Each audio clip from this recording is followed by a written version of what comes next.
देखो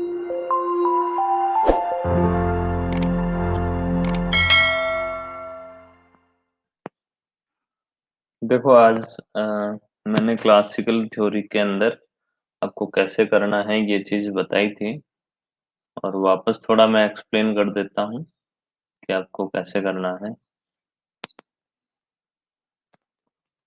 देखो पहले क्लासिकल थ्योरी के अंदर हमने बात की थी इसके elementary Say's law of market की। Say's law of market,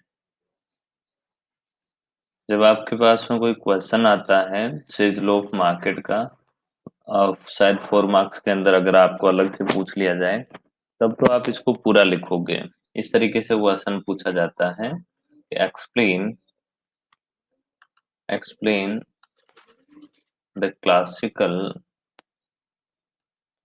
classical theory या classical model of employment and income. अगर ये पूछा जाएगा तो उसमें आपको सारी चीजें बतानी है, लेकिन वो बिल्कुल ब्रीफ के अंदर है। जो सेज लॉ ऑफ मार्केट बताना है लेकिन 3 to 4 लाइंस के अंदर, मतलब इसके 30 वर्ड्स के अंदर ही आपको बताना होगा, इससे ज्यादा आप नहीं बताओगे। और उसके बाद में जैसे वेज प्राइस फ्लेक्सिबिलिटी मैंने बताया था, वो आपको इस क्वेश्चन के अंदर नहीं बताना है फ्लेक्सिबिलिटी। और एक मैंने आपको बताया था रियल बैलेंस इफेक्ट, वो भी आपको इसमें एक्सप्लेन नहीं करना है, रियल बैलेंस इफेक्ट। अब इसमें एक्सप्लेन क्या करोगे ये चीज मैं आपको क्लियर कर देता हूँ, जिससे आपको क्वेश्चन करने में इजी रहेगा। इसमें आपको, क्योंकि जो बेसिस है इनका वो आपका सेज लॉ ऑफ मार्केट है, तो सेज लॉ ऑफ मार्केट तो बताना होगा। तो इसमें आपको क्वेश्चन के अंदर फर्स्ट क्या लिखना है, says law of market, says law of market, ये बता देना बिल्कुल ब्रीफ के अंदर। फिर उसके बाद में आपको बताना है दूसरा पॉइंट है जो आपका लेबर मार्केट इक्विलिब्रियम बताना होगा। Labour market equilibrium, labour market equilibrium मैंने आपको एक्सप्लेन कर दिया था। फिर उसके बाद में थर्ड पॉइंट में डालोगे आप quantity theory of money. Quantity theory of money classical model में इसका काफी मेन रोल है, थ्योरी ऑफ मनी। और नेक्स्ट आपका फोर्थ है, फोर्थ पार्ट में आप बताओगे, ये आपका एग्रीगेट सप्लाई का है, एग्रीगेट सप्लाई का। ये चार चीजें आपको बतानी है। इसके बाद में आपका कंप्लीट क्लासिकल मॉडल होगा, complete classical model of income and employment determination, ये आपका कंप्लीट मॉडल होगा। ठीक है, और यही आपको एक्सप्लेन करना है। इसके अंदर 4 डायग्राम बनेंगे, एक डायग्राम से नहीं होगा। ये 4 डायग्राम है, इनकी वर्किंग आपको समझानी होगी कि एक दूसरे से कैसे कौन कौन से फैक्टर्स है जो अफेक्ट होते हैं। तो इसमें मैंने आपको दो चीजें तो करवा दी, सेज लॉ ऑफ मार्केट भी करवा दिया, लेबर मार्केट इक्विलिब्रियम भी करवा दिया। एक हम डायग्राम बनाते हैं, डायग्राम से इसको समझेंगे। ये आपका एन डी है, लेबर डिमांड है, और ये एन एस है, लेबर सप्लाई को है। ठीक है, यहाँ पर ये आपका वाई एक्सेस है, ये एक्स एक्सेस है, ये ओरिजिन पॉइंट है 0, और यहाँ पर मैं ले रहा हूँ रियल वेज, रियल वेज जिसको हम किससे डिनोट करते हैं, W/P से। और इधर मैं ले रहा हूँ एम्प्लॉयमेंट। अब लेबर मार्केट इक्विलिब्रियम कहाँ पर होता है, आपको पता है कि प्रोडक्शन करने के लिए, गुड्स एंड सर्विसेज के प्रोडक्शन करने के लिए लेबर की जरूरत होती है। तो यहाँ पर लेबर कितना डिमांड किया जाएगा और कैसे डिमांड की जाएगी लेबर की, और उसकी सप्लाई कैसे किस तरीके से है जो डिटरमाइन होगी, वो सारी चीजें यहाँ पर हैं। तो पहला सबसे पहली चीज ये है कि लेबर जो आपकी डिमांड होती है, लेबर डिमांड कब तक होगी? प्रोडक्शन करने के लिए प्रोड्यूसर तब तक लेबर की डिमांड करेगा जब तक कि उसकी वेज रेट, मतलब उसकी रियल वेज रेट है जो उसके किसके बराबर हो जाए, रियल वेज रेट उसके मार्जिनल प्रोडक्ट ऑफ लेबर के बराबर हो जाए। यहाँ पर एन का मतलब मैं यहाँ लेबर ले रहा हूँ, उसकी मार्जिनल प्रोडक्ट ऑफ लेबर के बराबर हो जाए, मतलब कि उसको जितनी वेज मिल रही है, ये रियल वेज है, यहाँ पर ये तो आपका मनी वेज है, और नीचे आपका जनरल प्राइस लेवल है, जनरल प्राइस लेवल। इसको दोनों इसको है जो हम किससे इंडिकेट करते हैं, ये आपका रियल वेज है। ठीक है, मैंने वैसे डायग्राम के पास में लिख रखा है, यहाँ पर ये आप देख सकते हैं।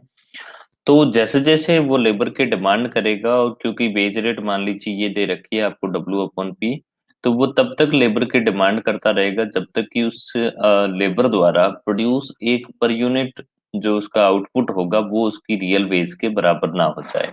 मतलब एक उसकी इंडिविजुअल यूनिट से जो प्रोडक्शन करेगा वो अपना एफर्ट्स डाल के उसके एफर्ट्स के बराबर है जो इसकी रियल वेज हो जाएगी। इसके बाद में जैसे ही उसका marginal product of labour negative होने लगता है, तो उसके बाद में वो उसकी डिमांड करना बंद कर देता है। तो सीधी सी बात है कि यहाँ पर जो आपकी labour demand labour demand depends upon depends upon marginal product of labour. It means यहाँ पर आप कह सकते हैं that is labour demand is function of real wage rate. Clear? तो यहाँ पर लेबर की डिमांड है जो उसकी रियल वेज रेट, अगर वेज रेट मान लीजिए हाई होती है, W/P ये अगर हाई होता है तो यहाँ पर क्या होगा, हाई लेबर वेज रेट होगी, रियल वेज रेट हाई होगी तो उसकी लेबर डिमांड क्या होगी, कम होगी। और अगर वेज रेट मान लीजिए कम रहती है तो वहां पर लेबर की डिमांड भी है जो क्या रहेगी, हाई रहेगी। तो यहाँ इस तरीके से ये मैंने आपको बताया था, इसलिए इन दोनों के बीच में, रियल वेज रेट और एम्प्लॉयमेंट के बीच में नेगेटिव रिलेशनशिप होता है, और इसलिए ये कर्व है जो आपका इस तरीके से बनता है, और ये नेगेटिव स्लोप में है। यहाँ पर आप देख सकते हैं मैंने ये बनाया है कर्व, ये वाला। अब नेक्स्ट हम बात करते हैं लेबर सप्लाई की। तो लेबर डिमांड किस पर डिपेंड करती है, मैंने आपको सीधा सा बता दिया, यहाँ पर labour demand depends upon real wage rate. Wage rate के अंदर कोई भी चेंजेस होगा तो उसके अकॉर्डिंग लेबर की डिमांड भी चेंज होगी। दूसरा है लेबर सप्लाई। तो लेबर सप्लाई है जो अलग अलग फैक्टर्स पर डिपेंड करती है। जैसे मैंने एक चीज आपको बताई थी, आपने माइक्रो इकोनॉमिक्स के अंदर भी पढ़ा था कि जो बेसिकली सप्लाई ऑफ लेबर है वो इंडिविजुअल की प्रेफरेंस पर भी डिपेंड करता है। मतलब कैसे, कि अगर एक तरफ उसकी इनकम होगी और दूसरी तरफ उसका लेजर होगा, मतलब वो प्रेफर कैसे करेगा, अगर मान लीजिए इनकम उसकी ज्यादा होती है, मतलब उसको है जो वेज रेट ज्यादा मिलेगी, रियल वेज रेट ज्यादा मिलेगी तो वो वर्क करेगा। लेकिन ये वाला पोर्शन है जो कम हो जाएगा, लेजर उसका कम हो जाएगा, क्योंकि 24 आवर्स होते हैं उसके पास में, उसमें से वो मान लीजिए 8 आवर्स वर्क करता है, रिमेनिंग ओवर्स है जो उसके लिए हो सकता हो कि वो लेजर या फिर और काम करने। तो यहाँ पर मैंने जैसे कि बताया कि एक्चुअल में जो आपका सप्लाई कर्व है वो बैकवर्ड बेंडिंग होता है। एक्चुअल में जो आपका सप्लाई कर्व है वो बैकवर्ड बेंडिंग होता है। बैकवर्ड बेंडिंग मतलब कि ये इस तरीके से बनता है, इस तरीके से बनता है। रीजन क्या है इसका, पहले तो आपका जैसे सब्स्टिट्यूशन इफेक्ट है। सब्स्टिट्यूशन इफेक्ट क्या वर्क करेगा, जैसे मान लीजिए कि रियल वेज रेट मार्केट के अंदर अगर हाई होगी, ज्यादा हो गई इन कंपेयर टू लेजर, मतलब जितना वो लेजर पर एक्सपेंस करेगा या आराम करेगा, उसके बजाय अगर रियल वेज रेट ज्यादा होगी तो वो आराम कम करके, मतलब इसको प्रेफर ना करके वो क्या करेगा, वर्क को प्रिफेयर करेगा, काम करेगा तो उसकी इनकम ज्यादा होगी। तो उसने लेजर की कॉस्ट पे, मतलब लेजर की कॉस्ट पे अगर वो मान लीजिए काम नहीं करता तो वो यहाँ पर सो रहा होता, आराम कर रहा होता, तो वो इसकी कॉस्ट पे ही वो वर्क करने जाता है तो उसको इनकम जनरेट होती है, इनकम मिलती है, मतलब हाई, जो रियल वेज रेट हाई है वो इसको मिलती है, और इस तरीके से वो लेजर को किससे सब्स्टिट्यूट करता है, वर्क से सब्स्टिट्यूट करता है, जिससे उसको इनकम मिलती है। तो इससे पहले क्या होगा, पहले तो उसकी इनकम इंक्रीज होगी, लेकिन दूसरी बात, जब इन उसकी वेज रेट और ज्यादा हाई हो जाती है एक टाइम के बाद में, जहां पर इनकम इफेक्ट हावी हो जाता है। देखिए इनकम इफेक्ट हावी कैसे होता है, इनकम इफेक्ट का मतलब है कि आपके पास में अगर बहुत ज्यादा इनकम है, अगर आपके पास में वेल्थ है, या फिर कहे कि आपकी इनकम है जो बहुत ज्यादा है, तो उस केस में क्या करोगे, उस केस में आप वर्क को कम प्रिफेयर करोगे और लेजर को लेजर को ज्यादा प्रिफेयर करोगे, मतलब आराम को ज्यादा प्रिफेयर करोगे।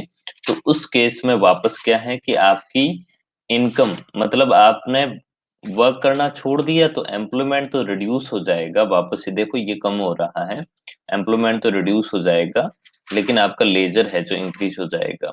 तो यहाँ पर ये इस तरीके से वर्क इंक्रीज होता है, इस तरीके से वर्क कम होता है, और यहाँ पर दूसरी तरफ है जो लेजर की बात करते हैं, तो लेजर इधर है जो इंक्रीज होता है और इधर लेजर कम होता है।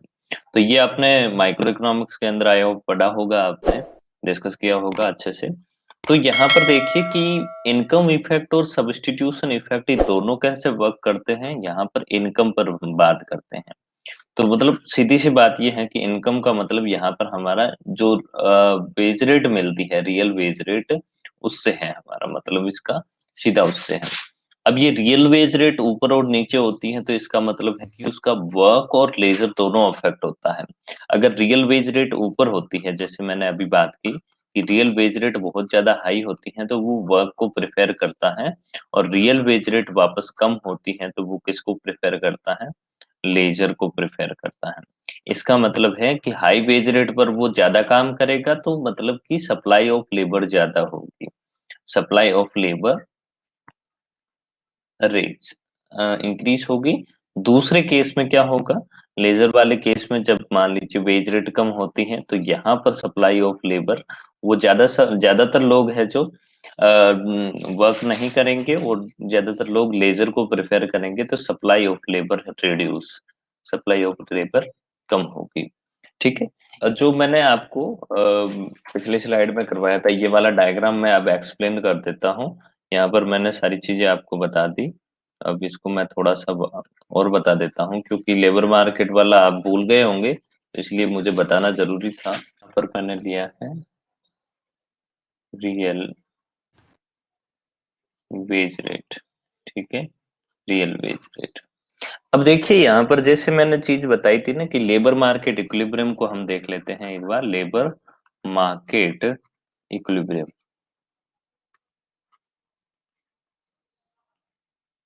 लेबर मार्केट इक्विलिब्रियम, अब ये लेबर मार्केट इक्विलिब्रियम कहाँ पर होता है, जहां पर labour demand is equal to labour supply.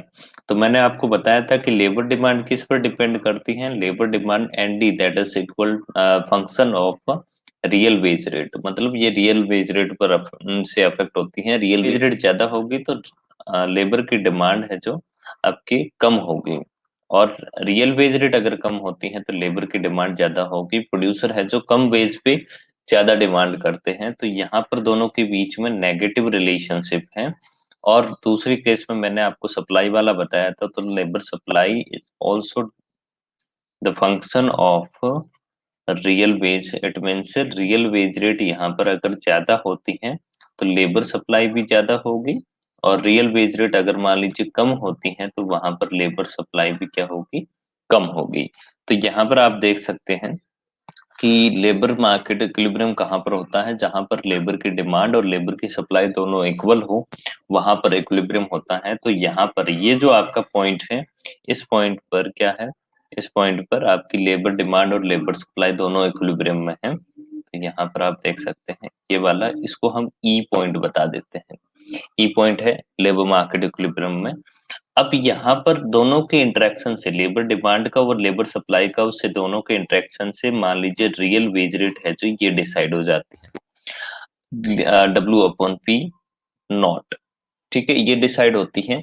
अब इनके बीच में कोई भी फ्लक्चुएशन होगा रियल वेज रेट के अंदर, तो वो क्या है कि वापस लेबर डिमांड और लेबर सप्लाई दोनों में डिसइक्विलिब्रियम पैदा करेगा और अनबैलेंस होगा। अनबैलेंस से वापस है जो इनके बीच में कंपटीशन होगा। कैसे होगा मैं बता देता हूँ। सपोज मान लीजिए कि रियल वेज रेट है जो W/P 1 हो जाती है। फॉर एग्जाम्पल यहाँ ये हो जाती है, तो उस केस में क्या होगा कि यहाँ पर ये तो आपकी लेबर की डिमांड तो कम हो जाएगी, क्योंकि वेज रेट हाई है तो लेबर की डिमांड तो ये होगी, लेकिन लेबर की सप्लाई क्या होगी यहाँ पर होगी। जैसे ये ए और बी है। अब इतनी हाई वेज रेट पर प्रोड्यूसर को कम लेबर चाहिए, वो लेबर की डिमांड कम करेंगे। लेकिन सारे लोगों को लगता है कि वो इतनी हाई वेज रेट पर अगर वो अपना लेबर बेचने के लिए तैयार रहते हैं, क्योंकि वेज रेट हाई रहती है। तो ये वाला ए और बी के बीच वाला गैप है, ये अनएम्प्लॉयमेंट का है। किसका है? अनएम्प्लॉयमेंट का है। और ये लोग अनएम्प्लॉयड रहते हैं। रीजन क्या है कि इतनी हाई वेज रेट पर प्रोड्यूसर को इतने सारे लेबर नहीं चाहिए होते हैं, इसलिए वो कम लेबर से ही काम चलाता है और बाकी वाले रिमेनिंग ये वाले सारे अनएम्प्लॉयड रहते हैं। और जब ये सारे लेबर फोर्स है जो इन प्रोड्यूसर्स के सामने है, जो अपने आप को अवेलेबल शो करते हैं या फिर लेबर की सप्लाई करते हैं, तो प्रोड्यूसर को लगता है कि इतने सारे लेबर इस वेज रेट पे हैं, तो वेज रेट थोड़ी सी डाउन करके इनको लिया जाए।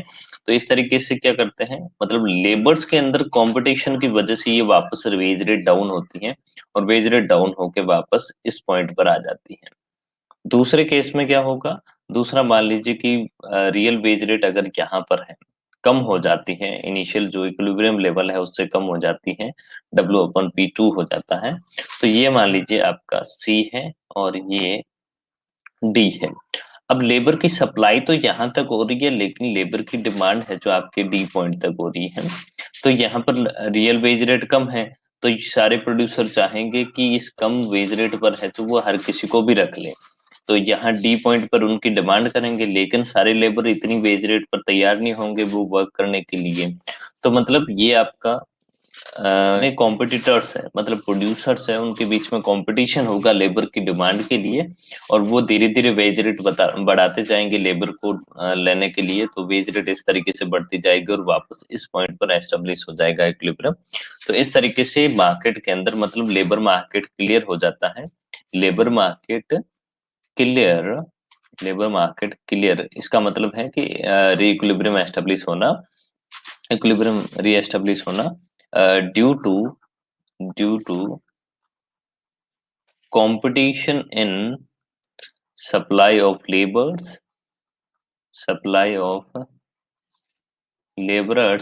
and producers for labor demand। ठीक है, इनकी वजह से वापस मार्केट क्लियर हो जाता है और ये री एस्टेब्लिशमेंट हो जाता है। तो थर्ड पॉइंट में है जो आपका quantity theory of money. Quantity theory of money, अब इसको कितना बताना है आपको, ये यहाँ पर देख लीजिए। ये यहाँ पर क्वांटिटी थ्योरी ऑफ मनी, तो आपको मैंने एक क्वांटिटी थ्योरी ऑफ मनी वैसे करवा दिया था। उसमें मैंने आपको क्या बताया था, एक इक्वेशन बताई थी। मतलब क्लासिकल इकोनॉमिस्ट मानते हैं कि according to classical economist according to classical economist equilibrium level of price, या फिर आप बोल सकते हो general price level is determined by is determined by money supply या quantity of money in the economy. तो सीधा सा इसका मीनिंग यही है कि इकोनॉमी के अंदर जो जनरल प्राइस लेवल है वो कैसे डिटरमाइन होता है और किससे डिटरमाइन होता है, वो आपका मनी सप्लाई से डिटरमाइन होता है।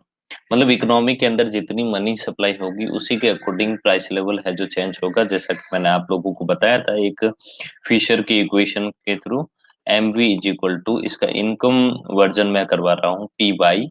तो यहाँ पर है जो ये एम क्या है, ये क्वांटिटी ऑफ मनी को शो कर रहा है, ये वेलोसिटी ऑफ मनी है। वेलोसिटी का बेसिकली मीनिंग क्या होता है, वेलोसिटी ऑफ मनी कि मान लीजिए वो 10 रुपीज है, तो वो इकोनॉमिक के अंदर कितने लोगों के पास में सर्कुलेट हुए और कितने लोगों की उसी 10 रुपीज ने है जो डिमांड की है, तो ये सर्कुलेशन है। और फिर आपका ये है जो आपका पी यहाँ पर जनरल प्राइस लेवल है, और ये वाई है जो एग्रीगेट आउटपुट है। तो ये दोनों है जो एक तरफ मान लीजिए supply of money and velocity है, और दूसरा ये टोटल ट्रांजैक्शंस है, और दूसरी तरफ पी वाई है जो आपका क्या दिखा रहा है, ये एक नॉमिनल जीडीपी दिखा रहा है, नॉमिनल जीडीपी। ठीक है, अब यहाँ पर हम बात करें M V is equal to P Y.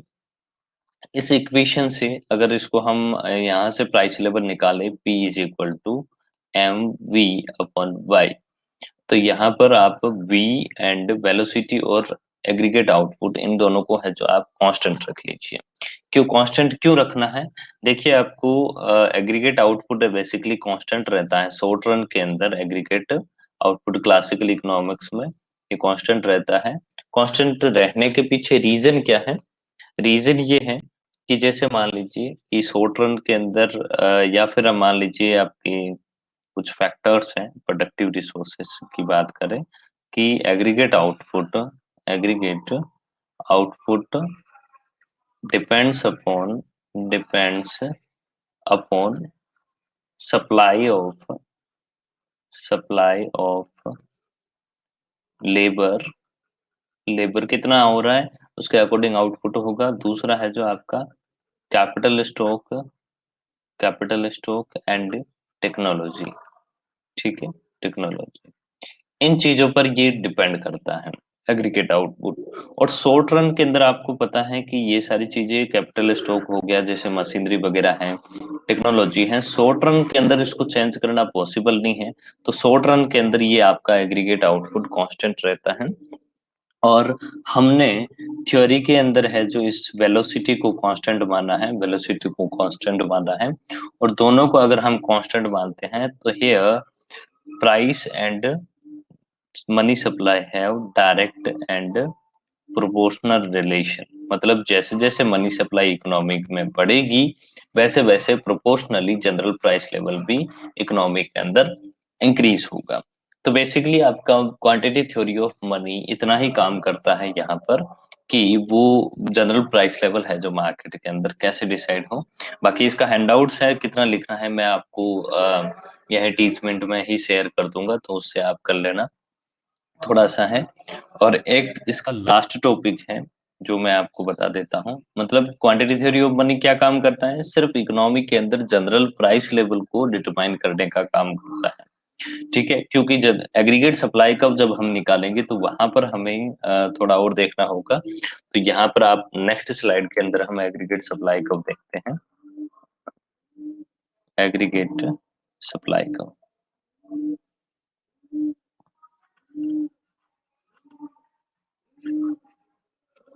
Aggregate supply curve. अब एग्रीगेट सप्लाई कर्व होता क्या है? तो aggregate supply curve that basically shows the relationship between aggregate supply price, aggregate supply price या प्राइस लेवल आप बोल सकते हो, and aggregate output, aggregate output या एग्रीगेट सप्लाई ऑफ आउटपुट। ठीक है, मतलब जनरल प्राइस लेवल और एग्रीगेट आउटपुट जो मार्केट के अंदर आउटपुट हम सप्लाई कर रहे हैं, उसके बीच में और प्राइस के बीच में ये रिलेशनशिप को शो करता है। और आपको पता है कि मैंने आपको बता रखा है कि जो एग्रीगेट सप्लाई कर्व है वो हमेशा इनइलास्टिक होता है। इस तरीके से होता है, इस तरीके से होता है, क्योंकि शॉर्ट रन के अंदर चीजें हैं जो इसको इनइफेक्टिवनेस। अब ये इनइलास्टिक क्यों होता है मैं आपको एक बार बता देता हूँ, है कि इनइलास्टिक क्यों होता है। तो देखिए, सीधी सी बात है कि aggregate supply of output, aggregate supply of output that entirely depend upon, मान लीजिए कि कैपिटल स्टॉक हो गया, क्योंकि उसके पास में जो मशीनरी वगैरह है, टेक्नोलॉजी है, और उसके पास में जो लेबर है, उसी के अकॉर्डिंग वो प्रोडक्शन करेगा, मतलब उतना ही प्रोडक्शन कर पाएगा, और इस प्रोडक्शन से ही वो सप्लाई करेगा। तो इसलिए एग्रीगेट सप्लाई है जो आउटपुट भी किस पे डिपेंड करती है, इन चीजों पे करती है। और उसके अलावा preference of labor forces regarding कि वो वर्क करेगा या फिर ले मतलब आराम करे, इसकी प्रेफरेंस के बेसिस। तो यहाँ पर सप्लाई ऑफ लेबर उसी के अकॉर्डिंग होगी। अगर मान लीजिए वो वर्क को प्रिपेयर कर रहे हैं तो सप्लाई ज्यादा हो जाएगी, लेबर को प्रिपेयर कर रहे हैं सप्लाई लेबर। अब ये इनएलास्टिक क्यों होता है? इनएलास्टिक होने के पीछे मैंने आपको जैसे रीजन बता दिया था कि यहाँ पर सेल लोग मार्केट वर्क करता है और सेल लोग मार्केट से लोग मार्केट ये कहता है कि मार्केट में किसी भी तरह की डिमांड एफिशिएंसी और उसके साथ साथ में है तो ओवर प्रोडक्शन और अंडर प्रोडक्शन की सिचुएशन भी होगी। अगर मान लीजिए हो जाती है तो वेज एंड प्राइस फ्लेक्सिबिलिटी से ये वापस है जो रीस्टैब्लिश हो जाता है। और ये एक्चुअल में आपका लॉन्ग रन के अंदर सप्लाई क्या है, कॉन्स्टेंट ऐसी चीजें बताता है ये कि आप फिक्स रहती हैं और ये हमेशा फुल एम्प्लॉयमेंट लेवल पर फॉलो करता है। ठीक है, ये आपका एग्रीगेट सप्लाई करते हैं। अब यहाँ पर मान लीजिए कि हम एक एग्जाम्पल लेते हैं, एग्जाम्पल से इसको समझ में आ जाएगा। ये आपको दे रखा है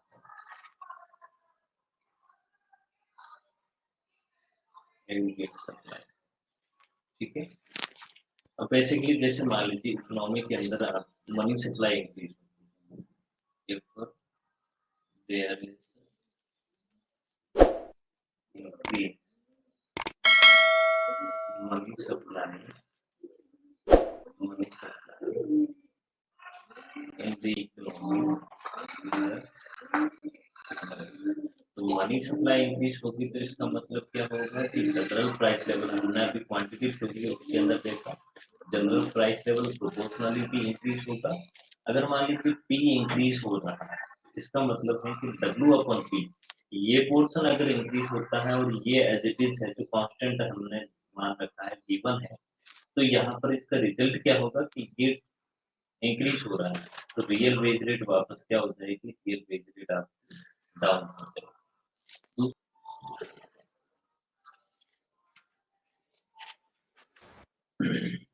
यहाँ पर आप देख सकते हैं, यहाँ जो चीजें मैंने बता रखी ये आप देख रहे हैं। बाकी एग्रीगेट सप्लाई का यहाँ पर देखते हैं, एग्रीगेट सप्लाई का बेसिकली क्या होता है, एग्रीगेट सप्लाई को इन क्लास परफेक्टली इनएलास्टिक होता है। इसका रीजन क्या है, due to unaffected the level of output and employment in the economy, मतलब कि अनअफेक्टेड होता है। और एग्रीगेट सप्लाई को determined by supply side factors, ये सारी चीजें मैंने आपको बता दी। अब यहाँ पर इनएलास्टिक होता क्यों है, इस चीज पर अगर हम बात करें, होता क्यों है इस चीज पर अगर बात करें, जैसे suppose increase in money supply of money benefits in the economy, तो इससे क्या होगा, जैसे ये मैंने आपको इक्वेशन बताई थी एमपी अपॉन वाई, पी और वाई है जो हम कांस्टेंट रखते हैं और ये एम है जो मनी सप्लाई को बता रहा है। और मनी सप्लाई इंक्रीज होगी तो जनरल प्राइस लेवल इंक्रीज होगा। और मनी वेज रेट हमने गिवन माना है, इट मींस कांस्टेंट लिया है, कांस्टेंट लिया है, कांस्टेंट लिया है। ठीक है, तो यहाँ पर real wage rate which is equal to W upon P will fall. मैंने जैसा कि बताया कि रियल वेज रेट वापस कम हो जाएगी और रियल वेज रेट लोअर होगी जो इक्विलिब्रियम रियल वेज रेट से कम होगी। जो आपकी रियल वेज रेट मतलब प्राइस लेवल इंक्रीज होने के बाद में जो इक्विलिब्रियम लेवल पर जो आप मान लीजिए आपको डब्ल्यू अपॉन पी दे रखा है, ये इक्विलिब्रियम वेज रेट है। लेकिन जैसे प्राइस लेवल इंक्रीज होता है तो ये रियल वेज रेट आपकी क्या हो जाएगी, डब्ल्यू अपॉन पी 1 हो जाएगी, ये आपको दी हो जाएगी। तो मतलब कम हो जाएगी, ये पोर्शन इंक्रीज हो रहा है तो इसका मतलब है कि डब्ल्यू अपॉन पी कम हो जाएगा, मतलब रियल वेज रेट कम हो जाएगी। और at this real wage rate which is lower than equilibrium real wage rate, quantity demanded for labour will exceed than labour supply. मैंने बताया था कि जैसे रियल वेज रेट कम होती है तो आपकी लेबर डिमांड है जो इंक्रीज हो जाती है, rise to the level or due to disequilibrium in demand for labor and supply of labor, money wage rate to rise to the level of equilibrium and labor market is clear. और मैंने ये चीज भी आपको बताई थी।